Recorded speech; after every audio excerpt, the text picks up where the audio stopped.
día de hoy ya sabemos que continuamos nuestra serie acerca de la vida de David. La vida de David. Esta serie se llama Vida de un Rey. Y hoy vamos a hablar de algo, de una palabra un poquito pesada. De algo que tal vez lo decimos con frecuencia, pero a veces no realmente lo decimos con la intensidad o con el corazón verdadero. Cuando nosotros pensamos de la palabra perdón, cuando pensamos en esa palabra perdón, ¿cuáles son las cosas que llegan a nuestra mente? Tal vez dolor, tal vez traición, tal vez engaño, tal vez venganza o rencor o alguna especie de dolor, porque cuando pensamos en perdón sabemos de que es que tenemos que perdonar una falta que nos hicieron a nosotros, ¿verdad? ¿Cuántos han cometido un error que han necesitado perdón? Ok, muy bien, ok, está bien. Entonces no solamente fui yo, muy bien. Así que siempre que pensamos en esa palabra de perdón, siempre pensamos en el ¿por qué? ¿Por qué hay que perdonar la falta que me hicieron? Y yo creo que Dios quiere a veces librarnos de la esclavitud que causa el perdón por los sentimientos que crea. Déjenme, le repito lo que acabo de decir ahí. A veces nosotros, por falta de perdón, nos aprisionamos y entramos en cárceles de emociones simplemente porque no soltamos, no dejamos. Ese disgusto, esa amargura que sentimos porque se nos hace tan difícil perdonar. Y a veces sí decimos de la boca para afuera, te perdono.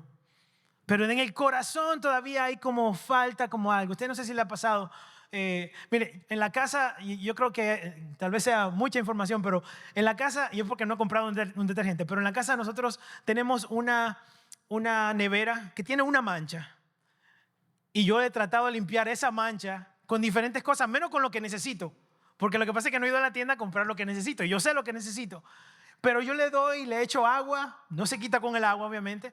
Le he echado muchas cosas, pero no le he echado lo que necesita. Y la mancha sigue ahí. Yo llego a la casa y me mira, yo la miro y nos saludamos. Ya casi somos hola, ¿cómo estás? Ahorita te quito y aquí estoy todavía. No pasa nada. Y a veces el perdón es de la misma forma, porque nosotros tratamos de perdonar de la boca para afuera y decimos cosas, pero no hemos todavía hecho lo que era necesario. No todavía hemos alcanzado ese lugar que se necesita para que al perdonar genuinamente, nuestro corazón entonces haga, como decimos, borrón y cuenta nueva. David estaba siendo perseguido por una persona que quería matarlo, una persona muy querida para él. Y él estuvo yendo a diferentes lugares y esto pasó varias veces en su vida. Y David no lo odiaba, pero sí estaba muy dolido. Y en varias ocasiones Dios le dio la oportunidad para que le quitara la vida. Y yo creo que Dios lo hacía como probándolo. Pero en ninguna de las veces que David tuvo la oportunidad de quitarle la vida, lo hizo. Y tal vez algunos de ustedes saben a quién me estoy refiriendo. Y otra vez a Saúl. Así que quisiera que vaya conmigo a 1 Samuel capítulo 24, versículo 4. Y vamos a estar hablando el día de hoy acerca del perdón. 1 Samuel 4, 24. Y dice así: ahora es tu oportunidad. Los hombres le susurraron a David: hoy el Señor te dice, te aseguro que pondré a tu enemigo en tu poder para que hagas con él lo que desees. Entonces David se le acercó sigilosamente y cortó un pedazo del borde del manto de Saúl. Pero comenzó a remorderle la conciencia por haber cortado el manto de Saúl. Y les dijo a sus hombres: que el Señor me libre de hacer tal cosa a mi señor el rey. No debo atacar el ungido del Señor, porque el Señor mismo lo ha elegido. Entonces David contuvo a sus hombres y no les permitió que mataran a Saúl. Después de que Saúl saliera de la cueva para seguir su camino, David salió y le gritó: mi señor el rey. Cuando Saúl miró hacia atrás, David se inclinó hasta el suelo delante de él. Entonces le gritó: ¿por qué le haces caso a la gente que dice que quiero hacerle daño? Este mismo día puede ver con sus propios ojos que no es la verdad. Pues el Señor lo puso a mi merced allí en la cueva, y algunos de mis hombres me dijeron que lo matara, pero yo le perdoné la vida. Pues dije: nunca le haré daño al rey, él es el ungido del Señor. Vamos a dejarlo ahí. Señor Jesús, te damos gracias otra vez por tu palabra. Gracias por tu presencia, Señor, en tu casa aquí. Te amamos, te adoramos, Señor. Gracias porque tú nos permites disfrutar de ti, Señor Jesús, de tu presencia caminando entre medio de nosotros, Señor, y aún también en tu palabra. Te pido, Señor, que nuestros corazones se preparen para recibir lo que tú quieres hablarnos el día de hoy, Señor. Te pido, Dios, que quite toda distracción, Señor, rompa todo pensamiento contrario, Padre, que quiera impedir que recibamos lo que tú tienes para nosotros en este día, en el nombre de Jesús. Amén y amén.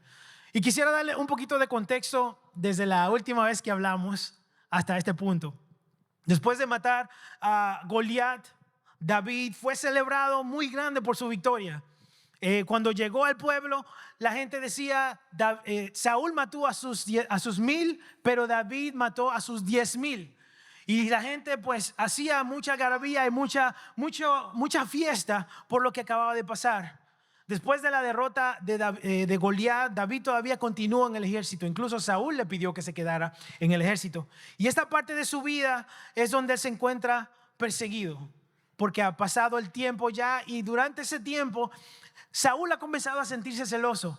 La gente cree que desde el momento que peleó, no la gente cree, perdón, los eruditos, no cualquier gente, los eruditos o los historiadores creen que desde el momento que él peleó con Goliat hasta este momento que está siendo perseguido por Saúl, pasaron aproximadamente unos 5 a 7 años.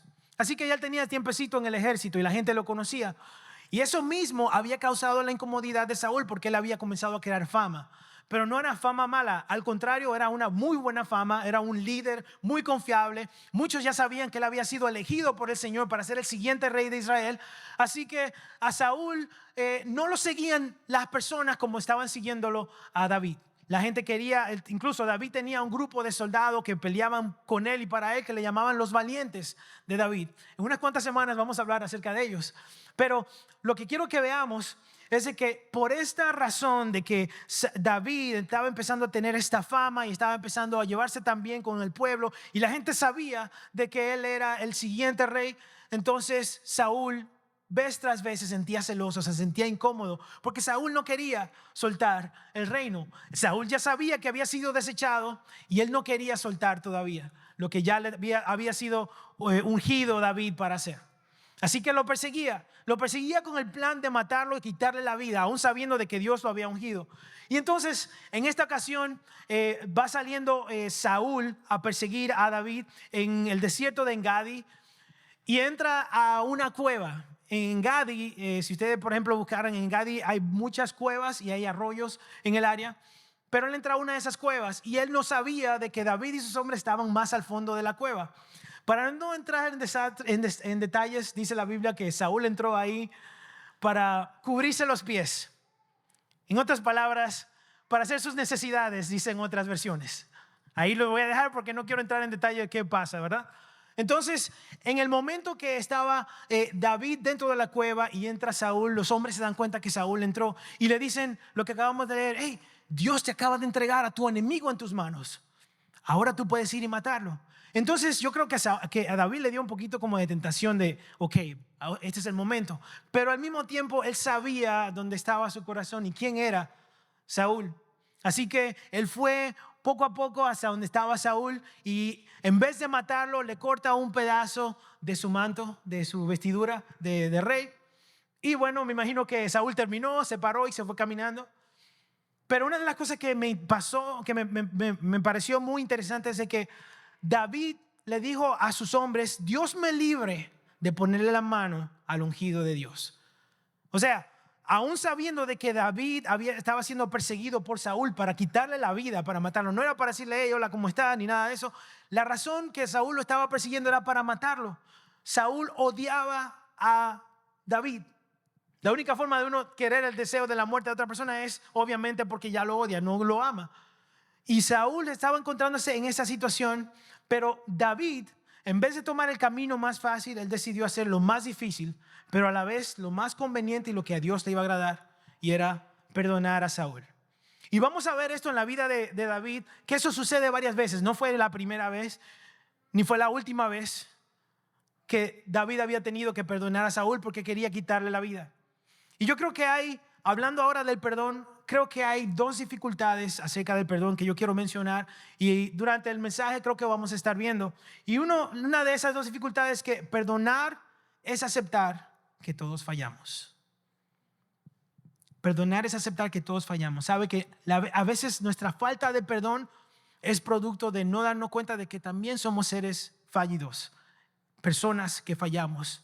Y la otra dificultad que creo acerca del perdón es que perdonar es sanar el corazón y no solo decir palabras, no solo de la boca para afuera. Y el proceso de sanar el corazón por una ofensa y tener que perdonar, eso cuesta. Eso cuesta, eso es más difícil que quitarle el sucio que tengo yo en la nevera que le decía. Porque es algo que está dentro, es algo que está en el corazón. Y es una ofensa que muchas veces llega tan profundo que nosotros decimos, es que no hay palabras. Yo no te puedo perdonar, yo no puedo dejar esto. Es que es demasiado lo que me has hecho. El perdón, si hay algo que yo quiero que usted se lleve el día de hoy, es que el perdón nos libera de sentimientos de rencor y amargura y abre puertas para la bendición de Dios para nosotros. Pero es una decisión que tenemos nosotros que tomar.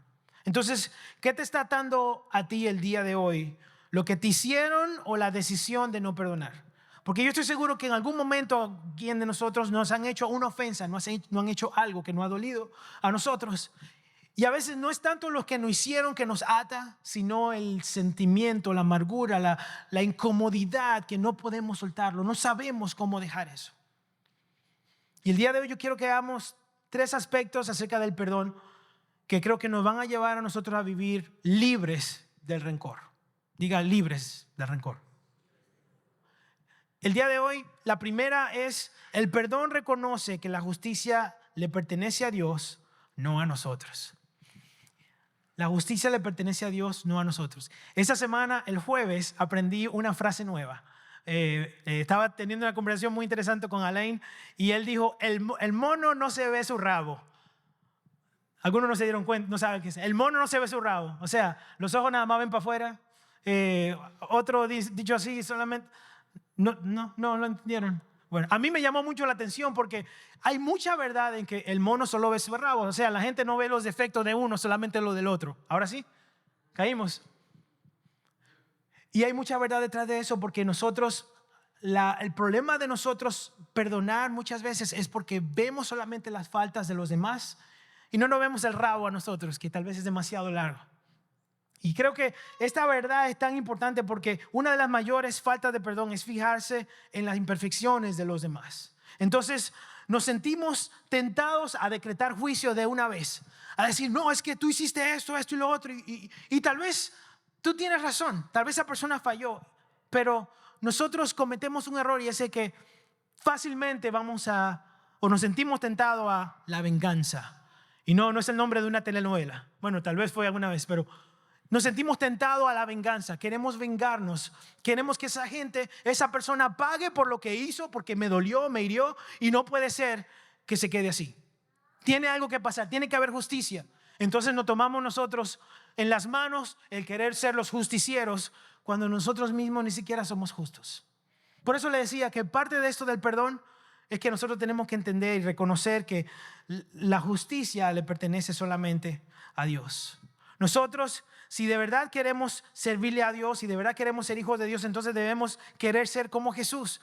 Si ha existido alguien que podría acabar con todos sus enemigos, que le hicieron daño, que lo torturaron, que lo mataron y no lo hizo, fue Jesucristo. Él tenía el poder para acabar con todos ahí en ese momento sin ninguna objeción. Dios hecho carne, tenía el poder para hacerlo, pero Él no lo hizo porque Él prefirió llevar el castigo nuestro, la justicia que deberíamos haber recibido por nuestras faltas, la llevó Él. ¿Y sabe qué recibimos nosotros? Perdón. Nosotros fuimos perdonados y alguien más llevó la consecuencia de nuestro pecado. Eso fue lo que hizo Jesucristo. Así que no está en nuestras manos hacer la justicia. Tenemos que saber que está en las manos de Dios. Y parte de perdonar a alguien es entender de que esa persona, como dicen, le viene lo suyo, pero que no venga de ti, deja que venga de Dios. Porque nosotros somos injustos también. Si la ofensa tal vez sea legítima y merece justicia, no tratemos nosotros de ser los justicieros, porque somos personas que también somos injustos. Dejemos todo en la mano de Dios. La mejor venganza el mejor justiciero, la mejor justicia viene de Dios, de nadie más. A Dios no se le olvida lo que le hacen a sus hijos, sea bueno o sea malo. Dios tal vez deje que pase el tiempo por algún propósito específico, pero a Dios no se le pasa ninguna cuenta. Y Él persigue las maldades de las personas que le hacen daño a su pueblo, generación tras generación tras generación. Así que meterse con Dios y con los hijos de Dios no es cualquier cosa. Dios paga a cada quien como debe. Dice Jeremías 17:10, yo Jehová que escudriño la mente, que pruebo el corazón para dar a cada uno según su camino, según el fruto de sus obras. Dios paga según el fruto de sus obras. Y como le decía, puede ser algo bueno, porque el Señor bendice a los que nos bendicen, a los que bendicen a su pueblo, pero también maldice y juzga a aquellos que van en contra de nosotros. Y aunque no veamos en este momento, en el momento que quisiéramos, la paga de esa falta a nosotros, no se le olvide que Dios sí la está viendo y a Dios no se le olvida nada. Y hay consecuencias. Y el Señor es el mejor para traerla en el momento preciso y específico. Y tal vez tú me digas, Frankel, pero es que tú no sabes lo que yo he vivido. Tú no sabes el daño que me han hecho. Tú no sabes el dolor que me han causado. Y tal vez sí tengamos cierta razón, cierto punto de que las personas que nos hicieron daño tal vez necesiten un escarmiento, necesiten que le paguen, que le pase algo. Tal vez pensamos nosotros. Pero la diferencia entre esa persona y tú es que pecaron diferente. Pero siguen siendo pecadores. ¿Me doy a entender? O sea, no hay mucha diferencia entre la persona que te ofendió y te faltó a ti que tú mismo, porque tú también eres un pecador. Simplemente y claramente tú pecas tal vez diferente, pero seguimos siendo pecadores. David había sufrido, él había tenido que dejar su casa, su familia, había tenido que irse con sus hombres al desierto, corriendo porque Saúl lo estaba persiguiendo para matarlo. Y Saúl, sabiendo que podía matar o que quería matar, a David, David no tuvo eso en cuenta para tener como represalia el pagarle de la misma forma. La única razón que Saúl tenía para perseguir a David era de que él iba a continuar o iba a ser el siguiente rey de Israel y que Dios estaba con él y ya no estaba con Saúl. Y esa amargura llevó a Saúl a no querer ceder su trono en ningún momento hasta que, bueno, más adelante veremos la muerte de Saúl. El día de hoy obviamente no, pero creo que David se sintió tentado a matar a Saúl en ese momento, pero no lo hizo. Creo que él reaccionó rápidamente y se dio cuenta, porque cuando él le cortó el borde de la túnica, él le dio remordimiento. Él se dio cuenta como que la túnica, porque si era así, es símbolo de autoridad. Y él sabía de que Saúl estaba en el trono y él era el ungido de Dios. Y el reino de las personas que son ungidas por Dios, solamente la muerte se lo debe o se lo puede quitar. Entonces, él sabía de que no era en sus manos que estaba el quitarle la vida al ungido, porque él todavía había sido una persona que Dios había elegido para liderar a su pueblo. Así que él sabe que eventualmente a Saúl le debe tener que llegar lo suyo. Dice que el Señor me libre de hacerle tal cosa a mi Señor el rey. No debo atacar al ungido del Señor porque el Señor mismo lo ha elegido. Él reconoció que no era el lugar de pagar mal por mal, sino que eso es de parte de Dios. Y Saúl, entonces, uno puede pensar de que Saúl aprendió ahí tal vez la lección, porque si leemos más adelante, Saúl prácticamente dijo, oh, gracias por perdonarme la vida, etc. Pero 2 capítulos después, en el versículo 26, va otra vez a perseguir a David por la misma razón. Y esta no fue la única vez que David tuvo que perdonar a Saúl. Como le decía otra vez, en 1 Samuel capítulo 26 lo tuvo que hacer. Y David perdonó a Saúl por perseguirle y tratarle de matar. Y en el capítulo 26 vemos otra ocasión, donde en este caso Saúl está en el desierto de Zif y todo su ejército está, ya es al anochecer, están acostados, están durmiendo. Y David va al campamento otra vez porque quiere probar una cosa. Y quiero que veamos y pongamos atención aquí, porque el deseo de David de que entienda a Saúl, de que él ha tenido las oportunidades de matarlo, pero él ha optado no hacerlo, porque él quiere que vea de que en su corazón no está ese odio ni ese deseo de dañarle a él, de hacerle esa falta a él. Dice en 1 Samuel 26, versículo 7, dice: entonces David y Abisai fueron directo al campamento de Saúl y lo encontraron dormido con su lanza clavada en la tierra junto a la cabeza. Abner y los soldados estaban dormidos alrededor de él. Esta vez, sin duda alguna, Dios te ha entregado a tu enemigo, le susurró a Abisai, otra vez diciéndole: Dios te acaba de dar la oportunidad otra vez para que lo mates. Déjame que lo clave en la tierra con un solo golpe de mi lanza, no habrá falta darle dos. No, le dijo a David, no lo mates, pues ¿quién quedará inocente después de atacar al ungido del Señor? Seguro que el Señor herirá a Saúl algún día, o morirá de viejo o en batalla. El Señor me libre de que mate al que él ha ungido, pero toma su lanza y la jarra de agua que está junto a su cabeza y luego vámonos de aquí. Como decía, David sabía que él podía vengarse de Saúl en cualquier momento. Él sabía que podía quitarle la vida, pero David, aún siendo tentado para hacerlo, él no tomó la venganza en sus manos, porque él mismo dijo: bueno, Dios en algún momento, o él se muere de vejez, o se muere en una batalla, o algo le pasa, pero no está de mis manos tener esa venganza. Y yo quiero que nosotros pensemos eso también cuando nos vengan a hacer una falla, que sintamos de que alguien tiene que pagar por eso. Cuando nos cortan, que vamos manejando y alguien se nos mete en el medio y uno dice: Señor, llévatelo por favor, ahora. Y uno intercede como para que se lo lleve y no pasa nada. El Señor tiene lo suyo a su momento. Tal vez algo va a pasar, pero nosotros no está de nuestra parte el pagar mal por mal, porque nosotros también necesitamos recibir el perdón del Señor. Entonces, el verdadero perdón te enseña a reconocer que la justicia y la venganza le pertenecen a Dios. Soltar nuestro derecho a vengarnos libera nuestro corazón y demuestra madurez espiritual. A medida que crecemos nosotros nos damos cuenta que la gente que se nos cruza en el camino y que quiere ofendernos, mientras crecemos espiritualmente decimos: de eso se encarga Dios, vas a ver. Acúsalo con tu mamá, Kiko, ¿se acuerdan de eso? Bueno, acúsalo con Dios. Dios hará justicia. Así que perdonar es soltar mi derecho a vengarme y confiar en que Dios hará justicia. Perdonar es soltar mi derecho a vengarme y confiar de que Dios hará justicia. Entonces, ¿a quién quieres juzgar hoy en lugar de dejarlo en las manos de Dios? Si yo le dijera que pensara en esa persona que te ofendió, que te hizo daño, que te faltó, ¿buscaría venganza o confiarías en la justicia de Dios? ¿Qué haríamos nosotros? Como dice Francine Rivers, una escritora, dice: el perdón no es una opción, es una orden. Si no perdonamos, no podemos ser perdonados. El perdón no es un sentimiento, es una decisión. Nosotros decidimos perdonar a alguien. Y no es fácil. Obviamente va a doler, va a ser difícil porque alguien nos ha hecho daño. Pero teniendo en cuenta de que la justicia es de Dios, entonces de ahí nosotros podemos partir para decir: bueno, se me hace difícil perdonar, pero lo tengo que hacer, lo voy a hacer. Porque el que no perdona, a él no se le perdona. Y otro aspecto que quiero que aprendamos el día de hoy con relación a eso de una vez es que el perdón se demuestra en acciones, no en las palabras nada más. El perdón se demuestra en acciones, no solo en palabras. El perdón viene de una decisión. Cada decisión que nosotros tomamos tiene una acción. Y si decimos que vamos a perdonar a alguien, entonces esa decisión tiene que mostrarse, tiene que verse de que hemos decidido realmente perdonar a esa persona. Y yo sé que en algún momento nos han ofendido y tal vez nosotros hemos perdonado ya a alguien.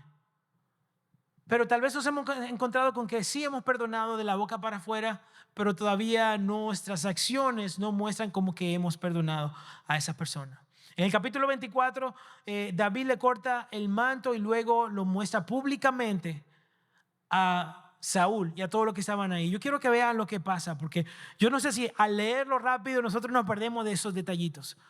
David no tenía que cortarle el manto y presentarlo públicamente. Él podía en algún momento enseñárselo a Saúl secretamente y decirle: mira, yo casi te mataba, y se lo podía poner en la mano. Pero David necesitaba y David quería que todo el mundo viera de que él tuvo la oportunidad de hacerlo, pero no lo hizo porque él lo perdonaba, no secretamente, él lo perdonaba públicamente de atentar en contra de su vida.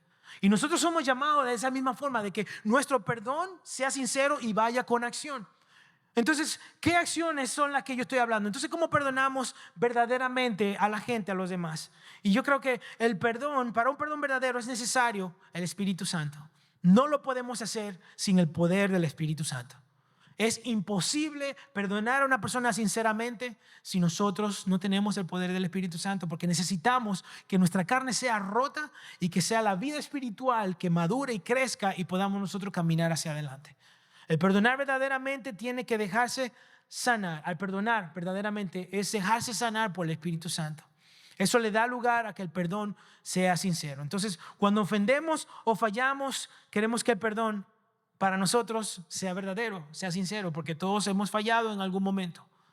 Y cuando nos fallan o cuando fallamos nosotros, perdón, sí queremos de que la gente nos perdone, que tengan misericordia, que nos den un chance para redimirnos, porque nosotros sinceramente nos arrepentimos de lo que nos han hecho. Y quiero que nos pongamos de la misma forma del otro lado, cuando las otras personas nos fallan a nosotros. Esa persona tal vez sí quiere genuinamente recibir nuestro perdón. Y el verdadero perdón no se queda en teoría, se refleja en cómo trato a otros, aunque yo me haya sido o ya me sienta herido, aunque me hayan herido. Se refleja en cómo trato a los demás. Entonces, ¿qué acciones muestran que el perdón es sincero públicamente? Y quiero compartir con ustedes rápidamente 5, antes de continuar. 5 acciones que creo que demuestran que el perdón realmente es sincero. Número 1 es, como le decíamos al principio, no vengarse. No vengarse, no tomar la justicia en nuestras manos, dejar que sea Dios que haga las cosas. Y a su tiempo Él lo hará. Número 2 es tratar con respeto. Tratar con respeto a la persona, porque aunque nos ofendieron, si decidimos realmente perdonar, entonces no lo vamos a tratar indiferente, vamos a tratarlo con respeto. También número 3, hablar con justicia. No difamar ni recordar las ofensas ante otros. Hablar con justicia es integridad, es compasión, eso es incluso si hubo un daño todavía. Mostrar misericordia también es aceptar los errores sin humillación, sin ser humillado, sin humillar a la otra persona. No avergonzar públicamente a quien nos ofendió, sino mostrar misericordia en actos concretos. Y por último, actuar con integridad. Seguir cumpliendo compromisos y responsabilidades, seguir marchando, mantener un trato justo y profesional sin usar la ofensa como excusa para actuar mal.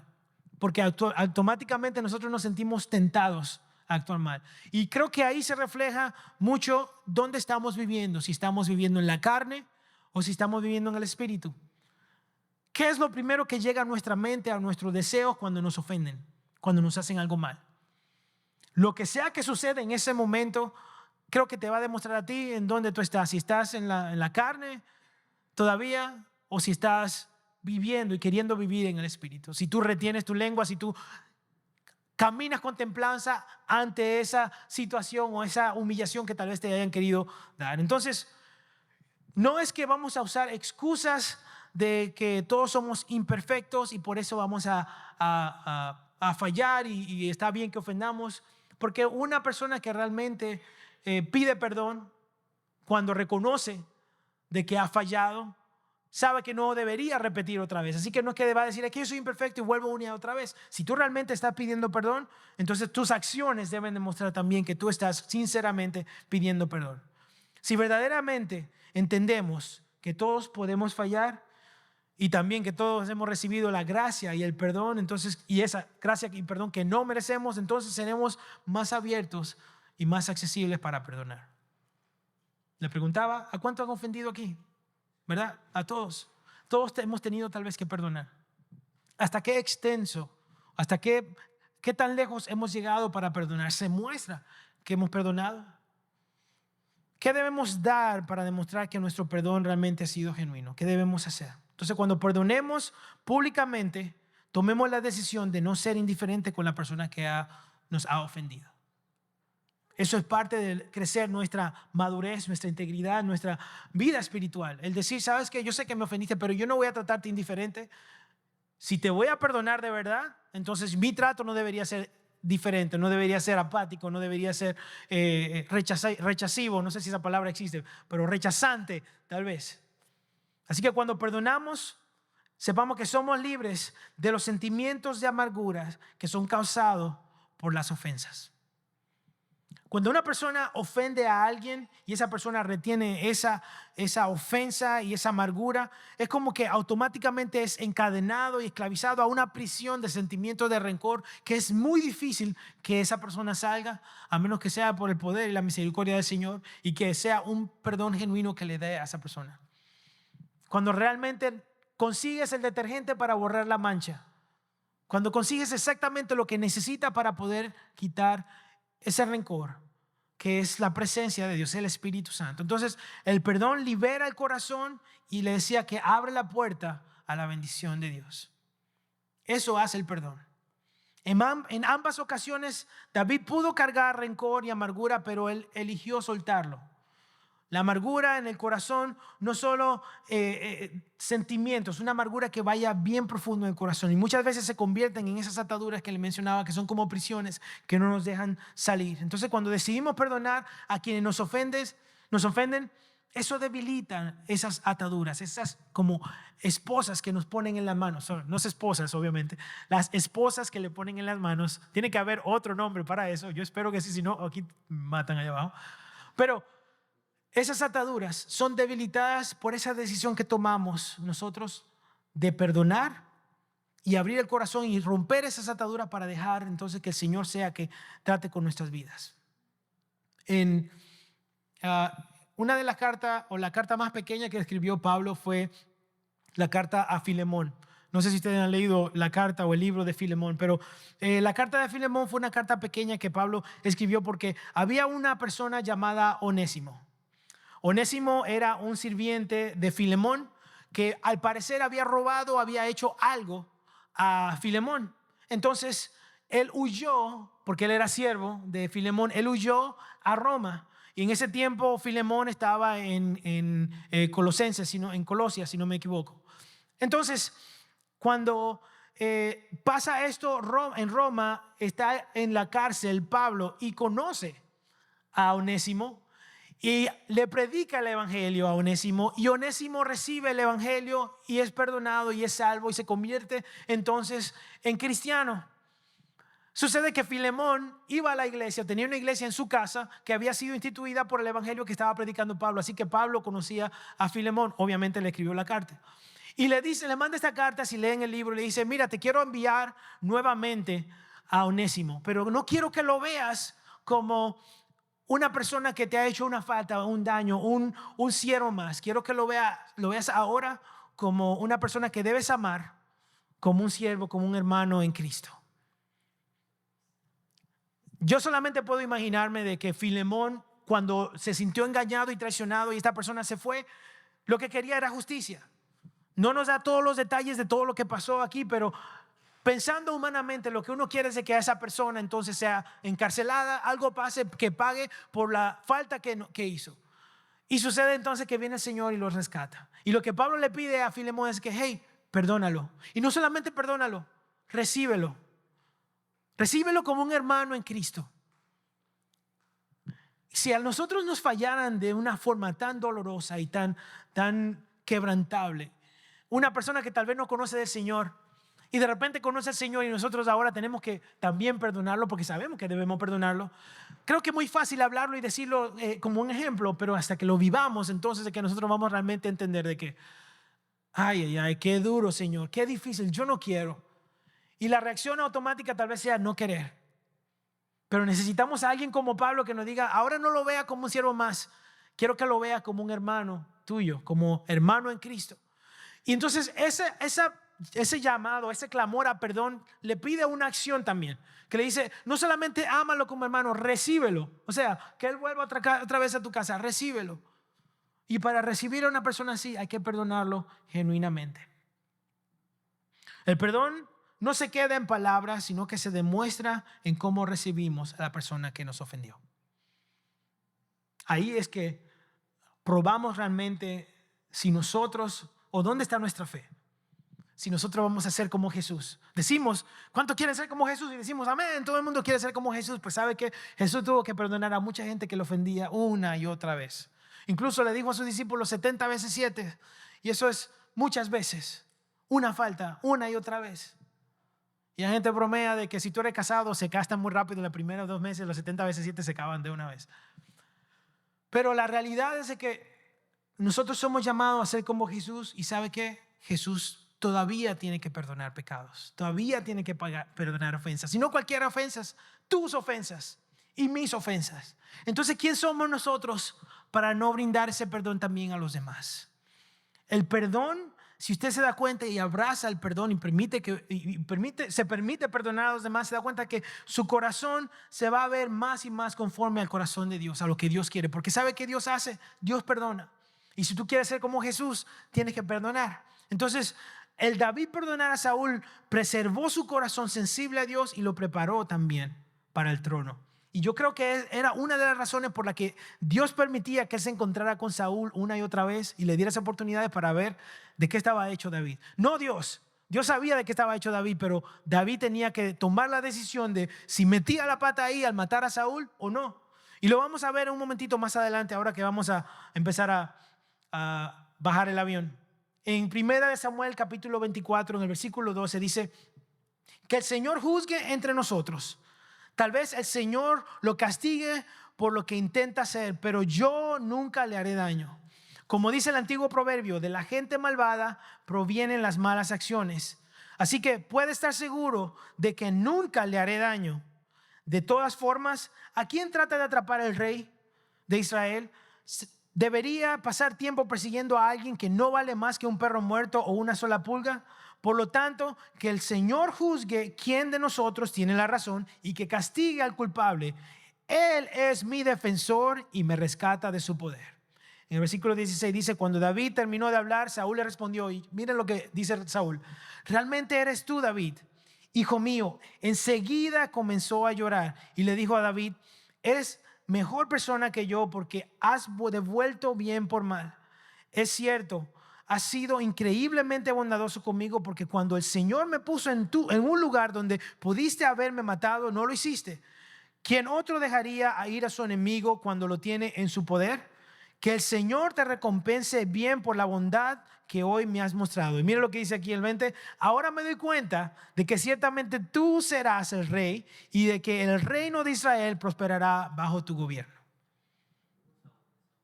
Ahora se dio cuenta de que realmente había razón por la que había que ungir a David. ¿Por qué? Porque Saúl dijo mismo, si hubiese sido otra persona, tal vez me hubiesen matado. Yo creo que si se hubiesen revertido los papeles, Saúl hace tiempo hubiese matado a David. Pero por eso es que es tan importante que hablemos del corazón de David, porque David tenía el corazón que a Dios le agradaba, un corazón conforme a Dios. Y eso es lo que Dios veía, de que él no iba a tener un corazón vengativo o vengador de esa forma, porque él sabía a quién Dios había ungido y Dios respetaba a Dios, y David respetaba la decisión que Dios había tomado al no quitarle la vida. La razón por la que David no le quitaba la vida no era porque no tenía oportunidades, no era porque tal vez no tenía dolor en su corazón de que lo perseguían para matarlo, era porque él sabía de que eso no le iba a agradar a Dios. Esa era la razón. Una y otra vez lo vemos, una y otra vez vemos de que Dios me libre de yo levantar mi mano en contra de ese ungido. Otra vez no era porque él no podía, era porque él respetaba lo que Dios había dicho que hiciera. Era inevitable que Saúl fuera juzgado y que perdiera el trono. Ya eso había sido decretado. Él perdió el trono por su desobediencia. Pero era totalmente asunto de Dios el cumplirlo, el quitarle la vida a Saúl. No era que estaba en manos de David, era en manos del Señor. En Mateo 18 dice, ay del mundo por los tropiezos, porque es necesario que vengan tropiezos, pero hay de aquel hombre por quien vienen esos tropiezos. Hay de aquellos que te hagan daños, hay de aquellos que te hagan dolor, te den dolor, porque ellos van a tener que verse frente al Señor y van a tener que rendir cuenta ante el Señor. Hay de aquel hombre por quien viene el tropiezo. El juicio de Dios es asunto de Dios. Nos ponemos en una mala posición cuando nos hacemos a nosotros mismos instrumentos de juicio en vez de dejar que Dios haga las cosas. Y lo que yo quiero que entendamos el día de hoy es de que el perdón es una acción que tenemos que llevar, una decisión que tenemos que hacer, que tal vez va a ser difícil, eso lo sabemos. Pero tenemos que hacerlo porque no podemos nosotros llevar nuestras vidas a ser vengativos sabiendo de que tenemos un Dios que es justiciero, un Dios que es justo y nosotros no somos justos. Entonces, cuando perdonemos, perdonemos con sinceridad. Hagámoslo diciendo la verdad. Y entreguémosles al Señor, entreguémosle al Espíritu Santo ese dolor, que Él se va a encargar de borrar esa herida, de romper esa prisión, esa cadena que no permite que nosotros libremente podamos perdonar. Porque el perdonar, cuando perdonamos, entonces vamos a ser liberados. Entonces, quisiera ya para terminar, hacerle una pregunta. ¿A qué o a quién sigues permitiendo que controle tus emociones por no perdonar? ¿Quién o qué te está encadenando a ti por no querer perdonar? Y tome 1 segundo o 2 segundos para pensar en eso, porque sea lo que sea, entonces usted tiene que entregarle eso al Señor. Porque usted está siendo atado, usted está en ataduras de rencor porque no ha podido tener la libertad al perdonar a alguien.